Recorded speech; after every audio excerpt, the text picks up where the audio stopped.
ಕಾಲು ಕಟ್ಟಿ ಕುಳಿತವ್ರೆ ಅಲ್ವ ನೀವು? ಹೌದು. ಏನಾಗಿತ್ತು ಅವತ್ತು?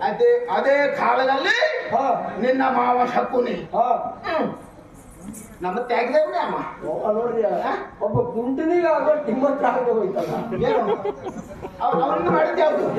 ಕುತಂತ್ರ ಯಾವುದೇ ಆಗಲಿ ಅಲ್ಲ ಈಗ ಜೂಜಾಡಿದವರು ಯಾರು? ರಾಜಕೀಯದ ಮೇಲೆ ಹಾಗೆ ಅದು ಹೀಗೆ ಮಾಡಬೇಕು ಹಾಗೆ ಬೇಕು ಆಡಿದವರು ಯಾರು? ಪಾಂಡವರು ಕೌರವ. ಮಾಡವರು ಗೌರವ ಅವನನ್ನ ಗಾಳವಾಗಿಸಿಕೊಂಡು ಮುಂದಿಟ್ಟವ ನೀನು. ಹೌದೌದು. ನಾವು ಟೈಟ್ರಲ್ಲೇ ಮುಂದಿಟ್ಟುಕೊಳ್ಳುದು ನೀವು. ನಿಮ್ಮ ಆಕ್ಷೇಪ ಇದ್ರೆ ಅವತ್ತೇ ಹೇಳಬೇಕಿತ್ತು. ಆವತ್ತು ಅಂತಲ್ಲ, ಅಲ್ಲ ಆ ದಿನನೇ ಹೇಳಲಿಲ್ಲ. ಯಾಕೆ ಕೇಳು, ನಿನ್ನ ಅಣ್ಣನಿಗೆ ಹಾಳಾದವನಿಗೆ ಚಾಟ. ಹೌದು, ಇದು ಒಂದು ನಮ್ಮ ತೆಗೆದವನೇ ಅಮ್ಮ. ಇವತ್ತು ಪೂರ್ತಿ ತೆಗೆದವನೇ ಯಾವುದ್ರಲ್ಲಿ ಒಂದು ಚಟದಲ್ಲ ಮುಂದೆ ಭಯಂಕರ. ಇಷ್ಟೊತ್ತಿಗಾದ್ರೆ ನಿನ್ನ ತಲೆ ಹೋಗ್ತಿತ್ತು. ಉಳಿದದ್ರಲ್ಲೆಲ್ಲ ಸಾತ್ವಿಕ.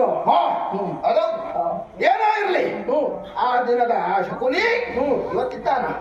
ಇಲ್ಲ, ಯಾವ ಜೂಜಾಟವೂ ನಿನಗೆ ನಡೀಲಿಕ್ಕಿಲ್ಲ. ಬೇಕಾದದ್ದೇ ಆ ಪ್ರಸಂಗಕ್ಕಾಗಿ. ಈ ಪ್ರಸಂಗದಲ್ಲಿ ತಂದೆಯಲ್ಲ ಅವನ ಸುದ್ದಿಯನ್ನ. ಆಗುವುದಿಲ್ಲ, ನಿನ್ನನ್ನು ಇಷ್ಟಕ್ಕೆ ಬಿಡುವುದಿಲ್ಲ. ಜೂಜಾಟದಲ್ಲೇ ನೀವು ಗೆಲ್ತೀರಿ ಅಂತ ಆದ್ರೆ ನಾವಿದ್ರು ಆಡ್ತಾ ಇದ್ವಿ. ಆದ್ರೆ ಆಗುವುದಿಲ್ಲ. ಇವತ್ತ ನಿನ್ನ